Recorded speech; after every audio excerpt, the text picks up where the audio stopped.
안녕하세요, 팩트남입니다. 지난 더 워존의 7월 미 해군의 UJTS 프로그램에 대한 새로운 연기 소식을 전해드렸습니다. 해당 기사는 에이비에이션 위계 최초 기사를 인용해서 UJTS 타이밍 딜레이 배경에 대한 사유를 설명하고 있었는데요. 당시 소식을 전해 들으시고 다 죽어가는 보잉에 또 인공호흡기 하나를 추가해줬다는 의견들이 상당히 많이 보였고, 그래도 보잉이니까 어떻게 하든 엮어서 끌고 가겠구나 라는 인식을 상당히 깊게 심어주었습니다. 그러나 그렇게 추가되는 인공호흡기에도 보잉은 전혀 살아날 기미가 보이지 않고 있습니다. 오늘은 보잉의 방산 분야 BDS에서 수조 원의 세전 손실을 봤다는 디펜스원의 기사입니다. 특히 손실을 본 영역들 중에서 관련 프로그램들 이름이 상당히 저는 눈에 띄는데요. 바로 T7A 공군훈련기 프로그램과 MQ-25 무인 공중급유기 프로그램입니다. 기사는 이들 프로그램을 포함해서 약 3조 원의 세전 손실을 보고 있다 전하며 보잉의 위태로운 적자 소식을 전하고 있습니다. 특히 개인적인 생각으로는 혹시라도 이번 사태로 T7A의 프로그램 개발 딜레이가 다시 발생한다면 공군훈련기 사업을 비롯한 해군 UJTS 사업 동시 연기라는 천조국 미국에게는 웃지 못할 상황이 연출되는 것인데요. 당시 미 해군이 UJTS 2년 연기를 발표하면서 미 해군과 해병대 병사들에게는 오래된 고스워크로 계속 비행을 하라는 씁쓸한 내용이 전해지기도 했습니다. 개인적으로는 미국이 보잉에 대한 확실한 조치가 필요해 보입니다. 기사를 통해서 해당 내용 자세히 확인해 보도록 하겠습니다. 제목, 보잉 방산부문 3개월간 20억 달러 손실, 근로자 10% 감축 예정. 보잉의 방위 산업은 2024년 3분기에도 진행되고 있는 프로그램들의 문제와 고정 가격으로 진행된 계약들, 그리고 수천 명의 파업 중인 현장 작업자들과의 협상 실패로 인해 계속해서 타격을 입고 있다. 금요일, 보잉은 미래를 대비하기 위해 전체 인력의 10%, 약 17,000명을 감축할 것이라고 발표했다. 이 극적인 조치는 3만 명의 직원이 새로운 근로계약을 거부하고 지난달부터 파업에 돌입한 가운데 나왔으며 파업 종료 시점은 현재까지도 불투명한 상태이다.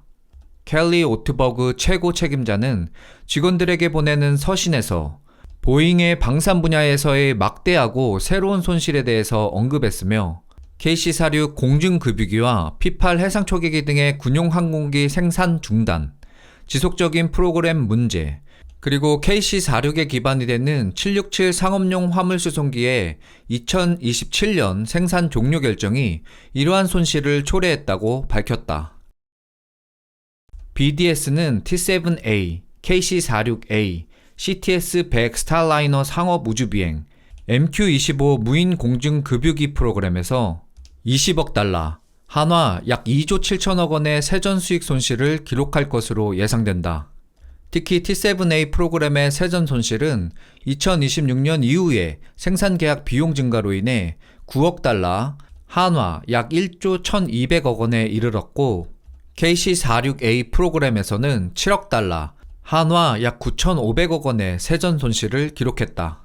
이는 767 수송기의 생산 종료 결정과 IAM, 파업의 영향을 반영한 것이다. 결과에는 다른 프로그램의 부진한 성과도 포함되어 있다 라고 회사의 3분기 잠정 실적에 명시되어 있다. 보잉 방산부문 책임자였던 테드 콜버트는 몇 주 전에 해임되었고 아직 후임자는 발표되지 않았다.